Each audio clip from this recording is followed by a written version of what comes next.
Class चल रहा था 23/7/1967। दूसरे पेज के मध्य हाथ से थोड़ा ऊपर बात चल रही थी। बाप कहते हैं, मैंने ये ब्राह्मण धर्म, सूर्यवंशी और चंद्रवंशी धर्म स्थापन किया हुआ है और इसमें अबलाओं के ऊपर अत्याचार असुरों के बहुत होते हैं, क्योंकि आधा कल्प के विकार के लिए हिरे हुए हैं। उसको छोड़ना कोई मासिक घर थोड़े ही है। और फिर ऐसी योग की यात्रा तो कोई ने सिखाई नहीं है।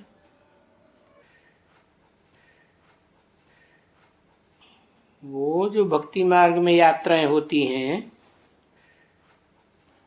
वो तो जन्म धर्मांतर बहुतों ने की है।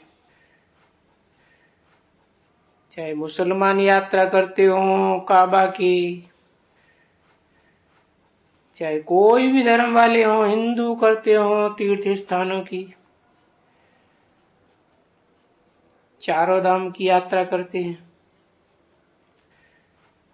परंतु वो तो जन्म जन्मांतर करते आए हैं। और ये यात्रा तो एक ही जन्म में कराई जाती है तो ये भी यात्रा, कोई और बात नहीं है। उनकी है जिस्मानी यात्राएं, हमारी है रूहानी यात्राएं। और अनेक प्रकार की भी नहीं है, एक ही प्रकार की यात्रा है।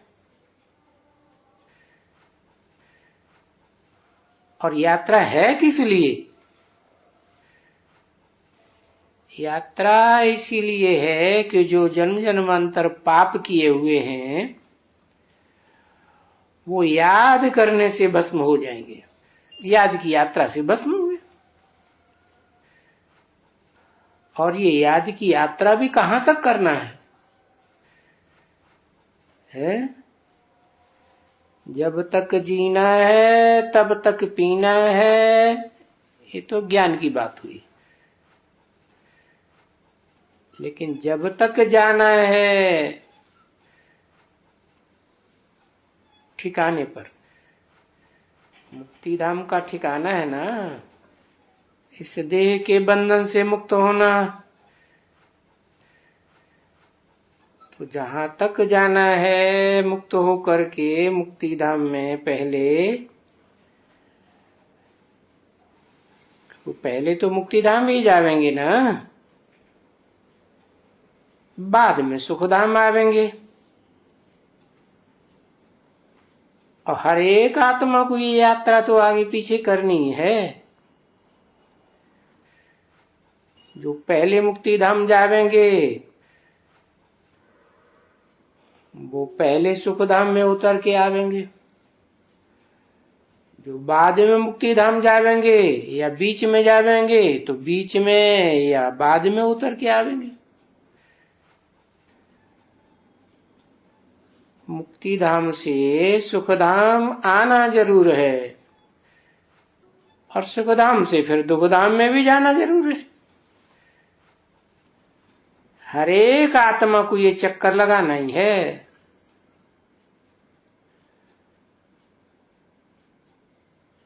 तो बाबा मुक्ति धाम जाने के लिए ये यात्रा बताते हैं।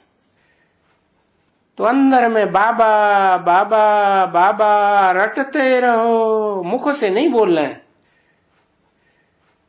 मन सा जाप करते रहो। मन बुद्धि से याद करते करते आत्मा पवित्र हो करके जाकर के तैयार हो जाएगी। तो फिर और पढ़ेंगे। फिर जब उड़ने की प्रैक्टिस पड़ जाएगी, ऊंची स्टेज में पहुंच जाएंगे, तो फिर उड़ते ही रहेंगे। समझा ना? ऐसे नहीं समझना कि बाबा कोई गोद में लेकर के कोई को चला जाएगा, ऐसे तो होगा नहीं। करना तो है अपनी मेहनत से, ऐसे भी नहीं है कि बाबा हमको नैनों पर बिठा कर ले जाएगा, हम बड़े सिकील दे हैं। नहीं, ये तो यात्रा करने का पुरुषार्थ खुद ही करना है, तभी तो हम पवित्र हो जाएंगे। खुद ही अपवित्र बने हैं अनेकों के संग के रंग से। अनेकों में बुद्धि का लगाव लगाया ना तो नीचे गिरते रहे। तेरी की नहीं था, नीचे गिरे तो क्या हुआ, पाप का बोझा चढ़ गया, अपवित्र बन गई ना। ये तो है कि अपवित्र होना भी जरूर है, क्योंकि अपवित्र बनेंगे, अपवित्र दुनिया में पार्ट बजाएंगे, तब तो नई दुनिया स्थापन होती है। ये दुनिया अपवित्र बने ही नहीं, पुरानी दुनिया में दुख ही भोगते रहें, ऐसे तो हो नहीं सकता। ये है ही सुख दुख का खेल। किसी की जिंदगी में सदा सुख बना रहे, सदा दुख बना रहे, ऐसे तो एक जीवन में भी नहीं होता, तो अनेक जीवनों में कैसे होगा।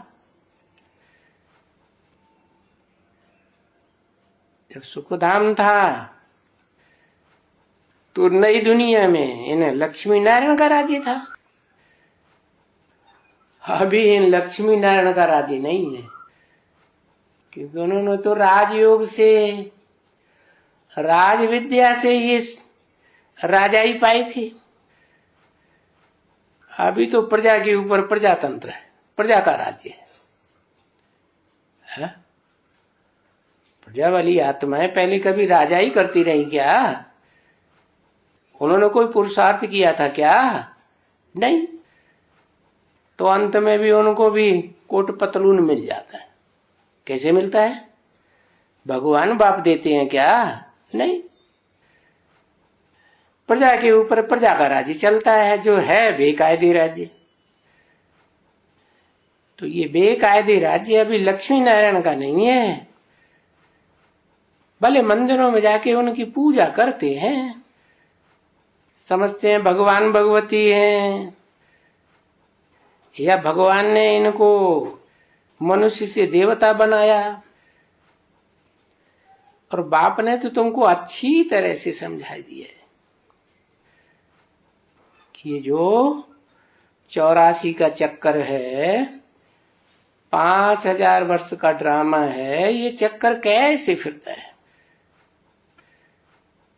अभी तुम बच्चे भी समझते हो, बाबा भी जानते हैं कि इम्यूबल टाइम पर तुमने राज्य लिया था, कल्प कल्प उसी टाइम पर तुम राज्य लेते हो, और कल्प कल्प तुम उसी टाइम पर जब तुम्हें घुमाया था, हर कल्प में उसी टाइम घुमाते हो। तो कितना टाइम तुम्हारा राज्य चलता है जो राजयोग से राज्य लेते हो? बहुत लंबे समय तक राज्य चलता है, और उसमें भी एक्यूरेट राज्य तो आधा कल्प चलता है। फिर कलयुग में आकर के तुमको पराये राज्य में आना पड़ता है। वहां भी तो परायों का भले राज्य चलता है, तो राजाओं का ही राज्य चलता है ना। चलता तो है, परंतु अंतर क्या है?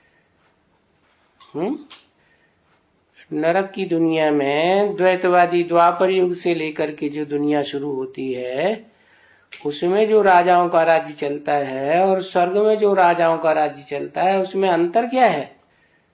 राजा ही तो दोनों में है। अंतर ये है कि भगवान ने जो राज्य स्थापन किया नई दुनिया का वो अटल अखंड राज्य है, क्योंकि वहां एक की मत पर चलते हैं, एक राजा, एक धर्म, एक भाषा, एक मत, एक कुल, तो एकता रहती है। तुंडे तुंडे मतर भिन्ना होकर नहीं चलते हैं, इसलिए सुख रहता है। बाद में ये दूसरे दूसरे धर्म आते हैं, धर्म पिताएं आते हैं, उनके फॉलोअर्स आते हैं, उनके प्रभाव में तुम बच्चे आ जाते हैं। क्यों आ जाते हैं? और भी तो दूसरे दूसरे धर्म वाले हैं जो अपने धर्म के पक्के रहते हैं, वो नहीं किसी के चंबे में आते, अपने धर्म में पक्के रहते हैं। भारतवासी क्यों आ जाते हैं? क्या कारण है? क्योंकि भारत मातृ देश है। दुनिया में इतने देश हैं वो सब मातृ देश नहीं है। माताओं की आदत होती है सुनी सुनाई बातों पर विश्वास कर लेना, और दूसरे देश मातृ देश क्यों नहीं है? क्योंकि जो भी आते हैं धर्म पिताएं हैं वो माता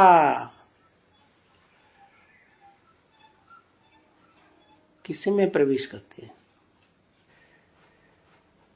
उन्हीं भारत माताओं में प्रवेश करते हैं जो नंबरवार माताएं बनी थी, लेकिन कम कला की माताएं थी क्या, और वो ही पहले कन्वर्ट हो जाती हैं। इसलिए ब्राह्मणों में 9 कुरियां मानी जाती हैं। ब्राह्मण के जो सतयुग त्रेता में आकर के 9 प्रकार के ब्राह्मण बनते, वो देवताएं बनते हैं, उनमें से जो पहली कुरी है सूर्यवंशियों की, वो तो प्रभावित नहीं होती, उतनी थोड़ी बहुत होती है लेकिन उतनी नहीं प्रभावित। बाकी जो 8 हैं वो तो बहुत ही प्रभावित होते हैं, कहां कहां भटकते रहते हैं। इसलिए काफिर कहते हैं मुसलमान, ये भारत के लोग जो हिंदू अपन को कहलाते हैं ये तो जन्म जन्मांतर कन्वर्ट होते रहे, दूसरे दूसरे धर्मों में धक्के खाते रहते हैं, पता नहीं कहां कहां फिरते रहते हैं। इसलिए नाम क्या रख दिया? काफिर।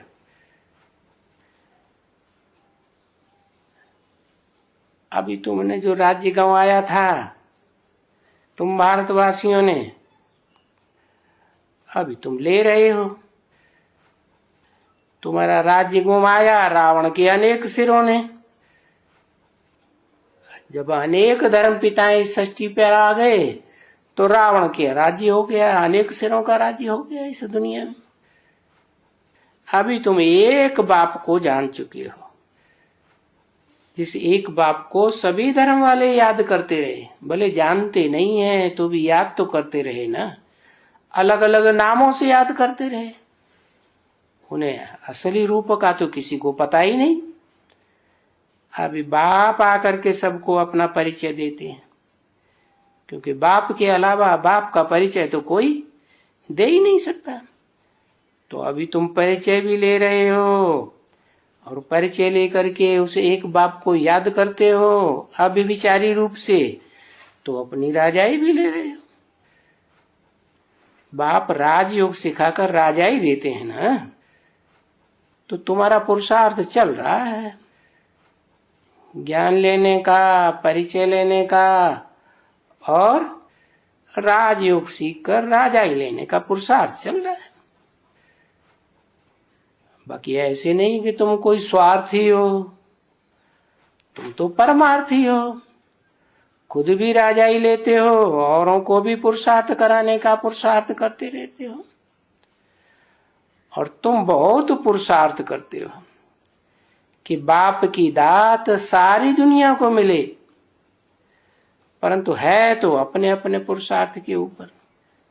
सब एक जैसी तो पढ़ाई नहीं पढ़ेंगे, सब एक जैसा पुरुषार्थ नहीं करेंगे। तुम बहुत पुरुषार्थ करते हो, कहां भी सर्विस में लग जाएं, बस लग जाएं, कहीं न कहीं सेवा में लग जाएं, है ना? हाँ, कहीं न कहीं, कहीं भी लग जाएं, है? हेड ऑफिस में लग जाएं, स्टेट ऑफिस में लग जाएं, डिस्ट्रिक्ट ऑफिस में लग जाएं, कहीं भी लग जाएं बस। तो पुरुषार्थ बहुत करते हो कि हम कहीं न कहीं सेवा में लगे ही रहें। अच्छा, परंतु ये जो माया का विघ्न पड़ता है ना, ये नहीं छोड़ता कहीं भी, चाहे कहीं ऊंचे से ऊंचे डिपार्टमेंट में चले जाएं, लेकिन माया का विघ्न पीछे पड़ा ही रहता है। इसको भी माया का विघ्न और कर्म बंधन ही कहेंगे ना। माया का विघ्न क्या है? पूर्व जन्मों के किए हुए कर्मों का बंधन है। और माया क्या है? अपनी कमजोरी का नाम है माया। पूर्व जन्म में जो कमजोरियां पकड़ी हैं, वो कमजोरी माया का नाम दे दिया है। और ये जो बंधन पड़े हुए हैं, ये बंधन भी तो विघ्न है ना बच्ची।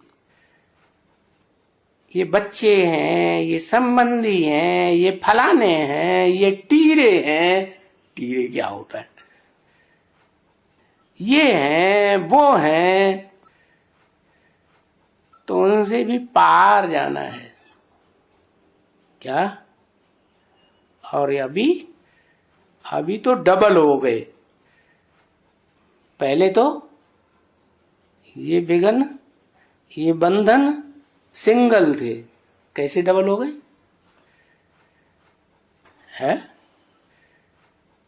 कैसे डबल हो गए?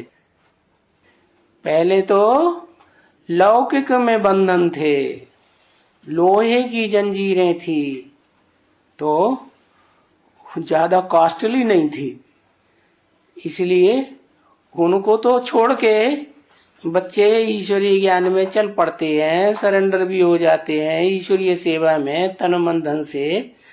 लेकिन यहाँ आकर के फिर कौन से बंधन लगते हैं? लोहे के नहीं लगते, अरे चांदी के भी नहीं कहेंगे, क्या कहेंगे? सोने के बंधन। क्यों? क्योंकि जो भी आत्माएं संगी साथी हैं, पढ़ाई पढ़ने वाले हैं अलौकिक दुनिया में, वो सब नई दुनिया सतयुग में जाने वाले। और सतयुग की दुनिया सोने की होगी या चांदी तांबे की होगी?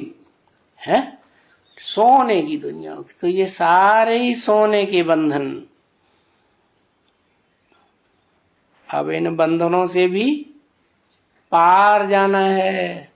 ऐसे नहीं कि ये बहुत कॉस्टली हैं, सोने के हैं तो छोड़ दो, नहीं, इनसे भी पार जाएंगे तब ही बाप से राजाई मिलेगी, नहीं तो प्रजा वर्ग में पड़े रहेंगे। कब राज्य मिलेगा? वो ही प्रजातंत्र राज्य जब आएगा अंत में। कलयुग के अंत में प्रजातंत्र राज्य चलता है ना देशों में, बस उसी में कोट पतलून थोड़ी मिल जाएगी। जैसे त्रेता के अंत में 84 की सीढ़ी दिखाई ना, तो त्रेता के अंत में कटी हुई सीढ़ियां दिखाई गई। तो ध्वस्त होने वाली राजाई मिल जाएगी। तो उस ध्वस्त होने वाली राजाई में वो प्रजातंत्र के शासक भी कितना परेशान होंगे और प्रजा भी कितनी परेशान होगी। यथा राजा तथा प्रजा। तो बाबा ऐसा भी नहीं कहते हैं कि तुम अपना घर बार छोड़ दो? नहीं, घर बार भी नहीं छोड़ना है। ये भी नहीं कहते कि तुम बाल बच्चों को छोड़ के तंग हो जाओ या अबलाओं के ऊपर अत्याचार होता रहे तो उनके ऊपर तुम छोड़ करके भाग खड़े हो। नहीं, ये बाप ऐसे नहीं कहते हैं क्या कि तुम अपना लौकिक घर बार छोड़ दो,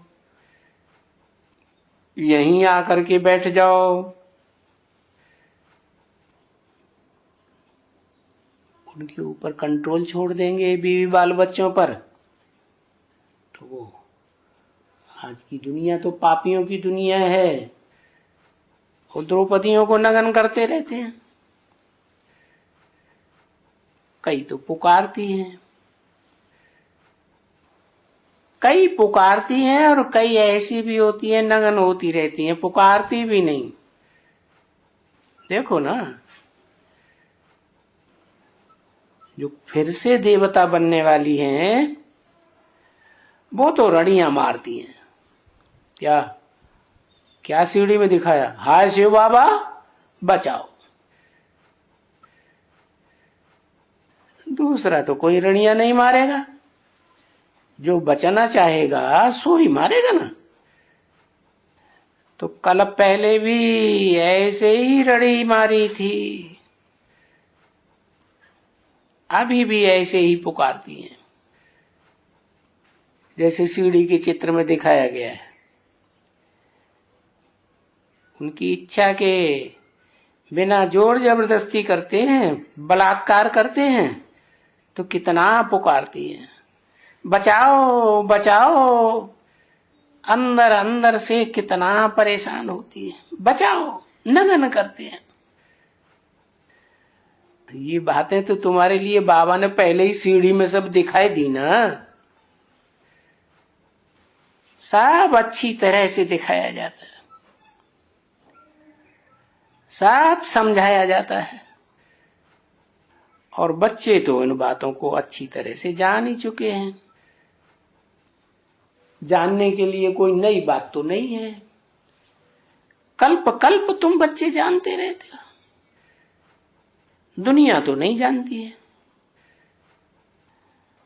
तुम जानते हो कि हमने 84 जन्म कितनी बार लेकर के ये चक्कर लगाया है। अनगिनत बार तुमने ये चक्कर लगाया है सृष्टि का। तो जैसे पहले बाप आए थे, अभी फिर बाप आए हैं, तो तुम्हारी खुशी भी है, खुशी भी बढ़ती है ना। बढ़ते बढ़ते अंत में अतीन्द्रिय सुख में आ जाएंगे, अंदर भासता रहेगा। कितना खुशी आवेगी, बाबा आया हुआ है और हमारे लिए आया हुआ है। दुनिया हाय हाय करके मर रही है, मरेगी, और तुम बच्चे बड़े मौज में रहेंगे। जब घोर कयामत का समय आएगा तब तुम्हें बहुत सुख होगा। तुम्हारी बुद्धि में रहेगा कि बेहद का बाबा आया हुआ है। बेहद का बाबा तो फिर क्या देंगे, बेहद का सुख देंगे ना, बेहद का ही राज्य देंगे, बेहद की शांति देंगे। और स्वर्ग का सुख तो बेहद का ही है ना। इसमें मोजने की कोई दरकार नहीं है। बेहद का बाप है तो बेहद की प्राप्ति कराएंगे ना। तो बाप आकर के सब प्रकार की डायरेक्शन देते हैं कि कभी भी ये जो सन्यासी होते हैं इनके ये बहुत ही शागिर्द होते हैं, फॉलोअर होते हैं। ऐसे ऐसे को फॉलोअर्स के साथ नहीं मंगाओ। क्या कहा? नया डायरेक्शन। क्या कहा? क्या समझा?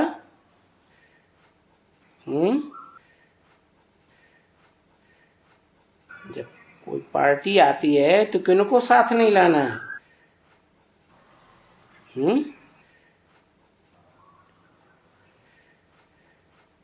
जिनके बहुत ही शागिर्द होते हैं, फॉलोअर्स होते हैं, तो ऐसो ऐसों को उनके फॉलोअर के साथ नहीं लगा मंगाओ पार्टी में। खास इस समय, किस समय? जब बाबा आया हुआ है संगम में। ना उनको निमंत्रण दियो आने का। बाबा बड़ी दुश्मनी निभाए रहे हैं। किससे? है सन्यासियों के साथ। क्यों? क्योंकि सन्यासियों ने सारा सत्यानाश किया। शिवो अहम कह के बैठ गए। क्या? आत्मा सो परमात्मा, हम ब्रह्मास्मि, हम ही ब्रह्मा हैं, हम ही शिव हैं, हम ही ऊंचित ऊंचे हैं, हमारी पूजा करो। बाबा कहते हैं इनको न निमंत्रण दियो, न इनको पार्टी में साथ लाइयो। और जब इनके फॉलोअर्स साथ में हो पार्टी में, तब तो बिल्कुल नहीं लाना है। क्यों नहीं लाना है? क्योंकि वो अपने फॉलोअर्स की बुद्धि घुमाते रहेंगे। क्योंकि अभी तलक इनको देरी है।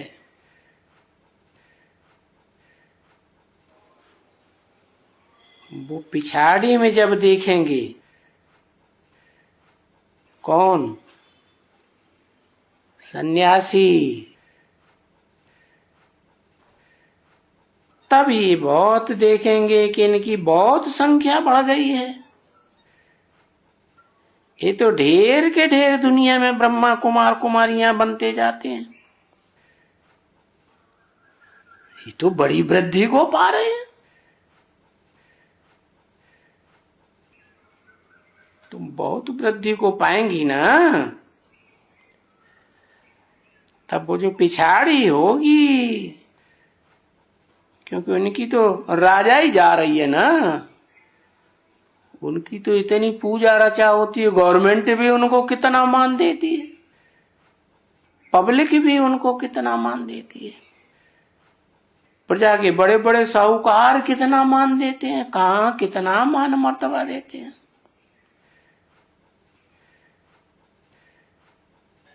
तो उनकी तो राजाई छीनी जा रही है। इनकी राजाई पिछाड़ी को खत्म हो जाएगी। तो इनकी तो है कौन सी राजाई? भक्ति मार्ग की कि ज्ञान मार्ग की? इनकी है भक्ति मार्ग की राजाई। जिस्मानी भक्ति में भगाते रहते हैं, इधर जाओ उधर जाओ, यहां जाओ वहां जाओ, और तुम भागते रहते थे।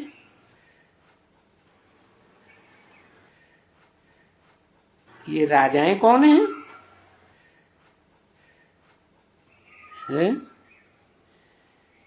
ये हिरण्याकश्यप राजाएं हैं, हिरण्याक्ष राजा हैं। राजाक्ष इनके नाम हैं।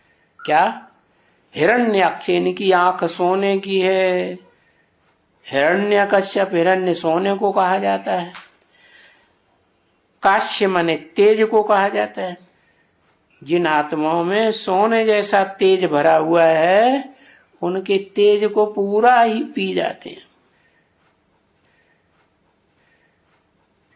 और अपने ऊपर टाइटल लगाते हैं, श्री श्री 108, श्री श्री 1008, फलाना फलाना, क्या क्या टाइटल दिखाते हैं, साबित करते हैं कि दुनिया में क्या ऐसा श्रेष्ठ संगठन माला जैसा, माला माने संगठन, श्रेष्ठ आत्माओं का संगठन हम स्थापन करने वाले हैं।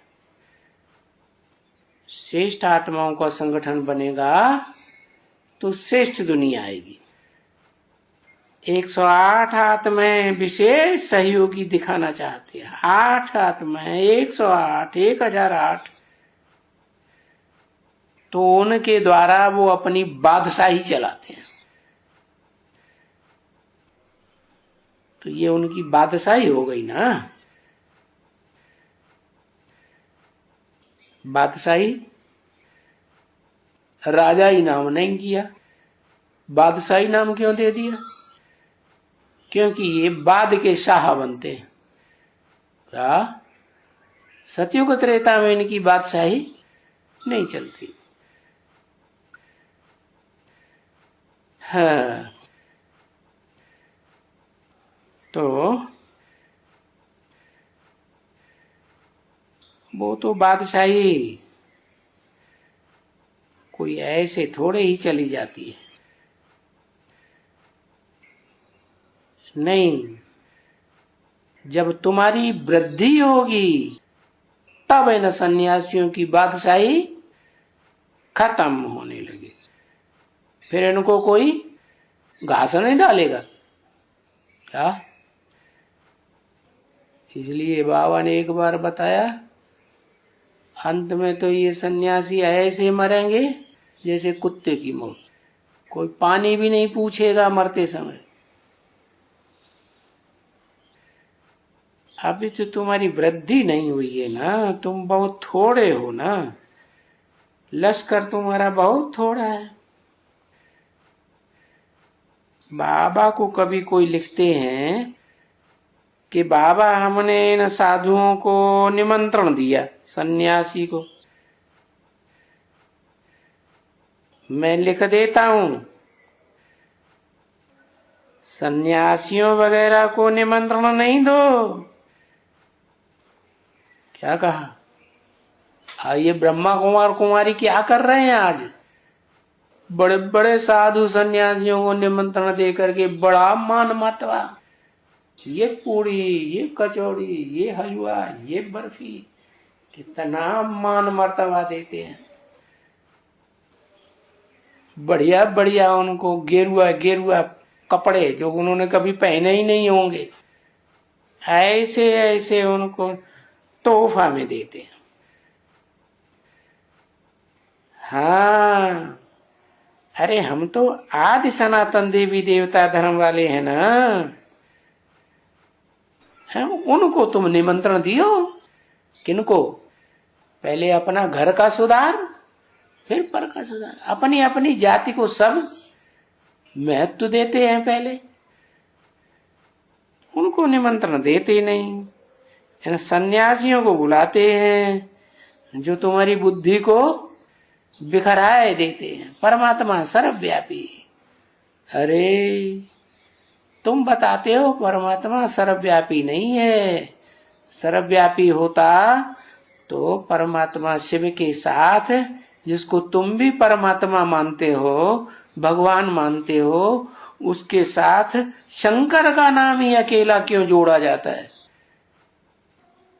कोई दूसरे देवताओं का, दूसरे कोई मनुष्य का, ऋषि मुनियों का, कोई बड़े राक्षस का नाम क्यों नहीं जोड़ा जाता? कारण क्या है?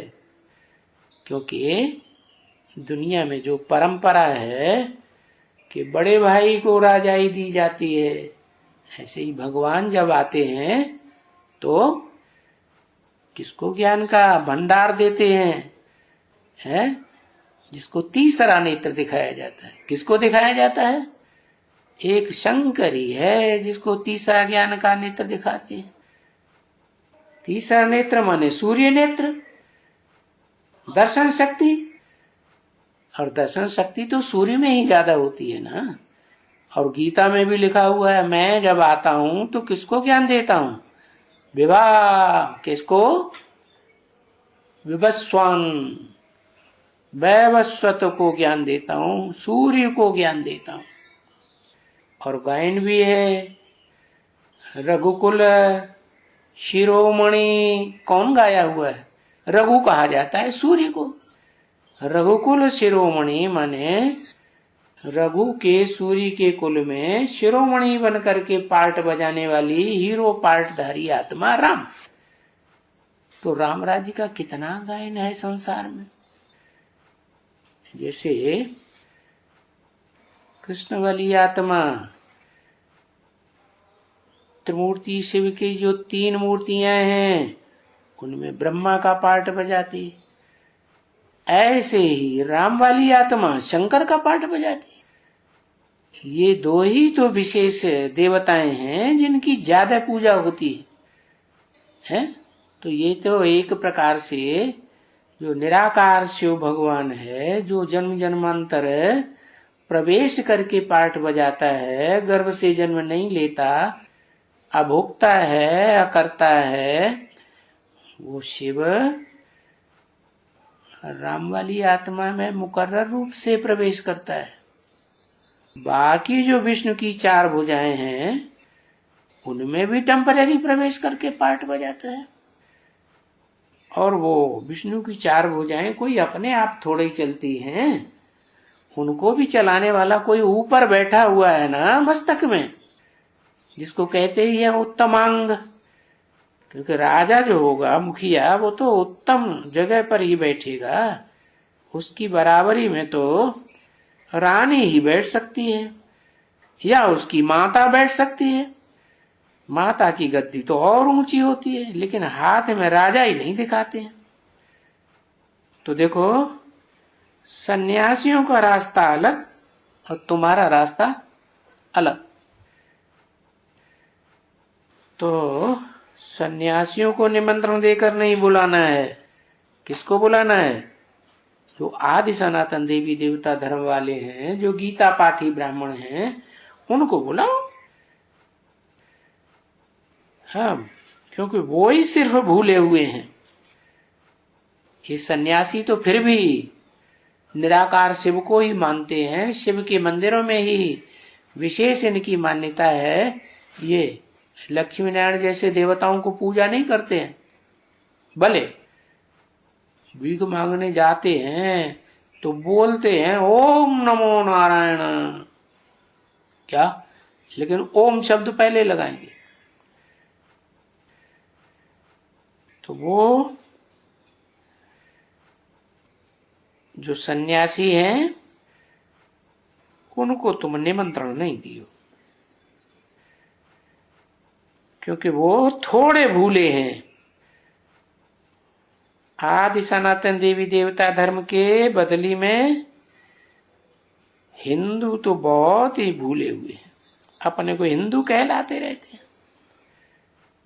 जबकि हिंदुओं को अपने हिंदू का पिता का पता ही नहीं, धर्म ग्रंथ का पता नहीं, कब स्थापन हुआ ये भी पता नहीं। और धर्म वालों को तो इन बातों का सब कुछ पता है। जो जानते हैं सभी कि हिंदू धर्म कोई ने स्थापन जरूर किया था, परंतु हिंदू धर्म के स्थापक का तो कोई नाम है ही नहीं। क्योंकि धर्म पिता के नाम पर नाम बढ़ता है किसका? धर्म का। धर्म के फॉलोअर्स कहे जाते हैं। यहाँ तो धर्म पिता का ही कोई नाम ही नदारद कोई है भी नहीं, क्योंकि है बात ड्यूटीज्म की है। जब ड्यूटीज्म की बात है, राजाई स्वर्ग में देवताओं की थी, तो देवता धर्म हुआ होगा ना। तो देवता धर्म किसने स्थापन किया है? इस्लाम धर्म इब्राहिम ने स्थापन किया, मुस्लिम धर्म मोहम्मद ने स्थापन किया, बुद्ध धर्म बुद्ध ने स्थापन किया, क्रिश्चियन धर्म क्राइस्ट ने स्थापन किया। तो धर्म का नाम धर्म पिता के नाम पर पड़ता है ना। तो बताओ, ये देवता धर्म, ये जो देवताएं हुए स्वर्ग में, राम और कृष्ण, इनका धर्म किसने स्थापन किया है? नाम बताओ। देवता धर्म स्थापन करने वाला कौन? भगवान। तो फिर भगवान भगवती होने चाहिए। क्या बताते हो? अभी शिव बाबा ने स्थापन किया है, महादेव, ये हुई ना बात। देवताओं का धर्म कौन स्थापन करेगा? देवताओं में जो बड़ा होगा वो ही स्थापन करेगा ना। और कोई देवता को महादेव थोड़ा ही कहा जाता। कृष्ण को महादेव कहा जाता है क्या? देव महादेव कृष्ण कहते हैं क्या? कहते ही नहीं।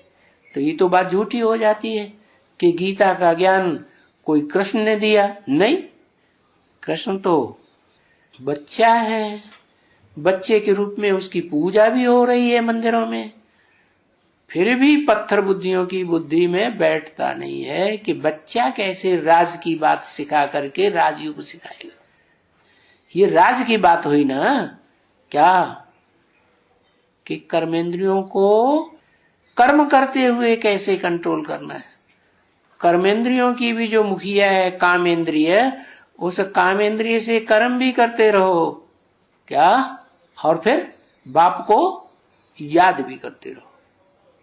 बाप की याद में बुद्धि लगी रहेगी, मन लगा रहेगा, तो इंद्रिय अपना भोगी नहीं, फल नहीं भोगेगी, फल मिलेगा ही नहीं, तो कर्म बंधन भी बनेगा नहीं, बनेगा। तो ये काम देवताओं में देवता धर्म स्थापन करने का सबसे जास्ती बड़ा काम किसने किया है? महादेव ने किया। जैसे बुद्ध ने बौद्ध धर्म स्थापन किया, कृष्ण ने क्रिश्चियन धर्म स्थापन किया, तो देवता धर्म किसने स्थापन किया है? जो किसको कहा जाता है योगीश्वर, योगियों का ईश्वर।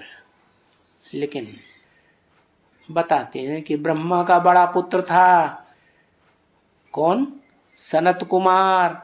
बहुत ज्ञानी था, बहुत योगी था, योगियों का ईश्वर उसे कहा जाता है।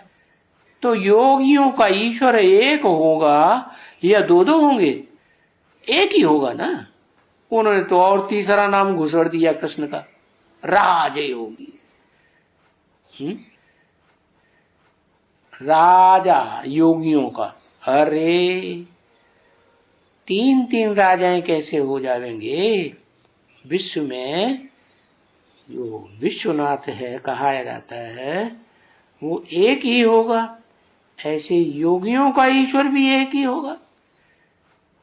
तो ये जो नाम दिए हैं धर्मों को, इस्लामिज्म, बौद्धिज्म, क्रिश्चियनिज्म, और इनके धर्म पिताओं के भी नाम दिए हुए हैं। धर्म पिताओं के नाम पर धर्म के नाम पढ़ते हैं, फॉलोअर्स के नाम पढ़ते हैं। भाई तुम कौन से धर्म के हो, क्या हो तुम? हम क्रिश्चियन हैं, माने क्राइस्ट के फॉलोअर। हम बौद्धि हैं, हम बौद्ध माने इसका मतलब बुद्ध के फॉलोअर। तो फिर हिंदू धर्म तो कोई है ही नहीं। कोई स्थापन करने वाला नाम बताए किसने स्थापन किया? इसकी तो कोई डायनेस्टी ही नहीं चली हिंदुओं की। डायनेस्टी है ही नहीं। जो देवी देवताओं में डायनेस्टी चली है, तो ये मनुष्य को देवता बनाने का काम तो भगवान ही आकर करते हैं। भगवान तो निराकार, मनुष्य तो भगवान नहीं हो सकता। तो क्या महादेव मनुष्य नहीं थे? है? अरे जब तक मनुष्य है तब तक उनको कोई नहीं मानेगा भगवान की स्टेज में या महादेव की स्टेज में। मनुष्य जब मन चलाना बंद करे, जैसे गीता में लिखा हुआ है नहीं संन्यस्त संकल्पो योगी भवति कश्चन। जब तक किसी ने संकल्पों का पूरा त्याग नहीं किया, फुल स्टॉप, न अच्छे संकल्प न बुरे संकल्प, तब कहा जाएगा योगी। ये तो आजकल योगी निकले हैं, देह का योग लगवाते रहते हैं, ये टांग उल्टी करो, ये हाथ ऊपर करो, ये नाक में हवा खींचो, ये कान में घुसड़ो, ये क्या क्या बोलते रहते हैं, क्या क्या करते रहते हैं। वह प्रधानमंत्री शिविर लगवाते रहते हैं योगियों का, यो राजयोग शिविर लगेगा प्रगति मैदान में। आहा, अरे अपनी गीता को तो भूल ही गए, कोर्ट में से गीता की शपथ निकालना भी बंद कर दिया। दूसरे धर्म वाले अपने अपने कोर्ट में अपने अपने धर्म ग्रंथ की शपथ दिलवाते हैं। ये हिंदुओं का देखो क्या हाल हो गया। इनके राजाओं का, जो प्रधानमंत्री पद पर राजा बन के बैठे हुए, उनका क्या हाल हो गया, कुछ भी नहीं जानते। और तुम बच्चे सारी सृष्टि के आदि मध्य अंत का ज्ञान जानते हो, और ज्ञान से ही तुम्हारी सदगति होनी है। वो अज्ञानी है तो दुर्गति में जाएंगे। दुर्गति का मतलब सतयुग में ऊंच पद नहीं पाएंगे, त्रेता में ऊंच पद नहीं पाएंगे, द्वापर में भी ऊंच पद नहीं पाएंगे, कलयुग के आदि सतो प्रधान कलयुग में भी ऊंच पद नहीं पाएंगे। अरे सतो प्रधान छोड़ो, सतो सामान्य कलयुग में भी मुगलों का राज्य चला। जब बिल्कुल तमो प्रधान युग वो बनता है, युग कलयुग, तब इनको राजाई मिलती। तो क्या हुआ है? क्या कहेंगे है? राजाई गुवाई या असली राजाई मिली? राजाई ये तो कांटों का ताज लिया हुआ है। राजाई क्या है? इसको कोई डायनेस्टी नहीं कहेंगे। डायनेस्टी कुल की होती है क्या? ऐसे नहीं कि प्रजातंत्र में आज एक प्रधानमंत्री बैठा और कल पता नहीं भंगी बैठ जाए, चमार बैठ जाए, क्रिश्चियन बैठ जाए, तो ये कुल हुआ क्या? नहीं, ये डायनेस्टी थोड़े ही हुई। तो ये बाप आकर के इस छोटे से कल्याणकारी युग में, जिसे संगम युग नाम दिया है, कलयुग का अंत और सतयुग का आदि, इस युग में आकर के कलयुग का अंत कराते हैं और सतयुग की आदि कराते हैं। तो बच्चों को भी बहुत जास्ती माथा नहीं मारना है। क्या देखना है हमारा मत्था किस में जाता है, माने हमारी बुद्धि किस में जास्ती जाती है? सारा दिन का टोटल निकालो, बुद्धि किस में जास्ती जाती है? जब देखेंगे पोता मेल तो कहेंगे हट तेरे की, ये क्या हुआ? अरे अभी बिचारी याद की यात्रा में बुद्धि जानी चाहिए। एक शिव बाबा, दूसरा न कोई। वो घड़ी घड़ी भूलते जाओ। कौन सी घड़ी? जब दूसरों की याद आती है।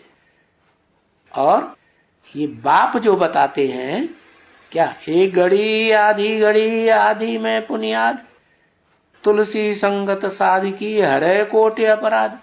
ये भक्ति मार्ग में भी बोला हुआ है। वो तो साधु समझते हैं सन्यासियों को।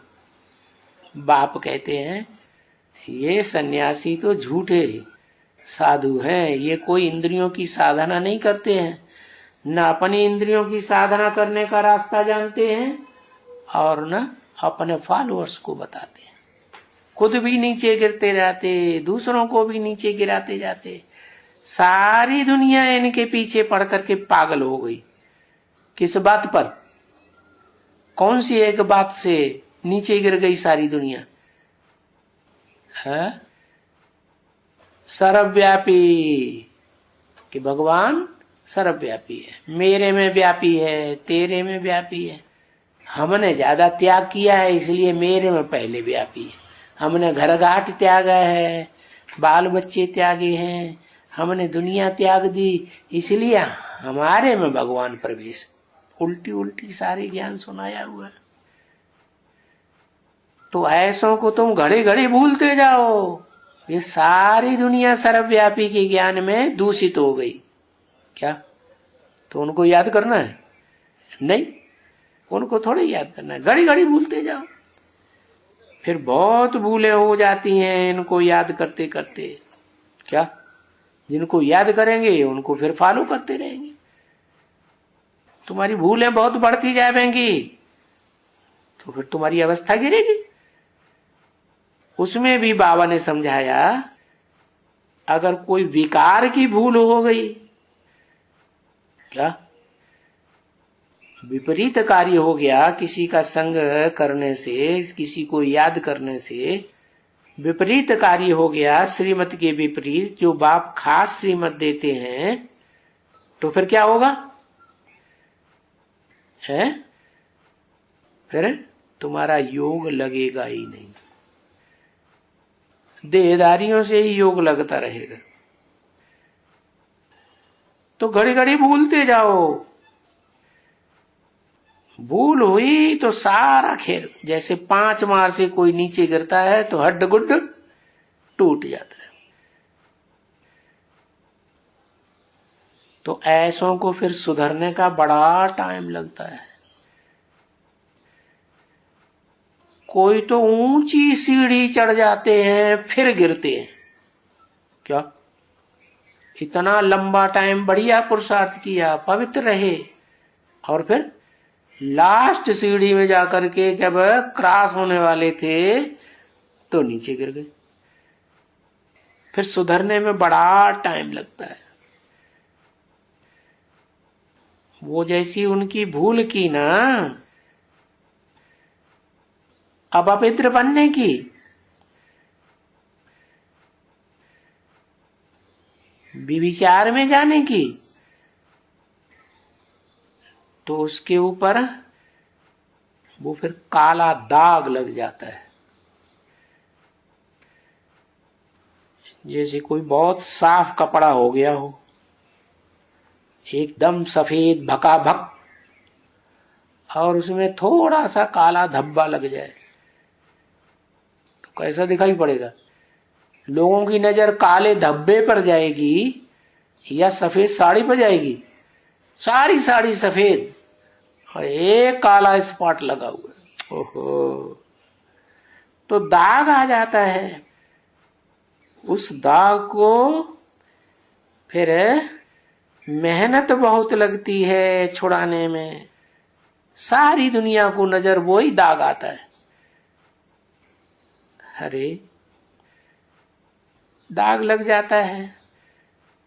इसलिए पवित्रता के ऊपर कभी दाग नहीं लगने देना। और ये भी जानते हो कि क्रोध में, लोभ में, मोह में, अहंकार में इतने नहीं गिरते हैं जितने उस अपवित्रता में गिरते हैं। बाकी तुम कोई मिलिट्री मैन तो हो नहीं। अरे हम तो रूहानी मिलिट्री है, जिस्मानी मिलिट्री हम क्यों बने? तो तुम कोई स्थूल हिंसा तो नहीं करते हो, है? जैसे वो इस्लामी करते हैं। तुम्हारी तो हिंसा कौन सी है? रूह की हिंसा। पहले तो अपनी ही हिंसा कर लेते हो, पराई भी हिंसा हो जाती है। इसलिए इसको, ज्ञान को भी सहज सहज समझ लेना चाहिए, क्योंकि ये सहज ज्ञान है ना, है सहज ज्ञान और सहज राजयोग। फिर कठिन क्यों हो जाता है? क्या कारण? क्योंकि अपवित्र बनते हैं, तन से, मन से, धन से, समय संपर्क से विविचारी बन जाते हैं। एक शिव बाबा दूसरा न कोई, ये बात भूल जाते हैं तो ज्ञान कठिन हो जाता है। योग भी कठिन हो जाता है। ओम शांति।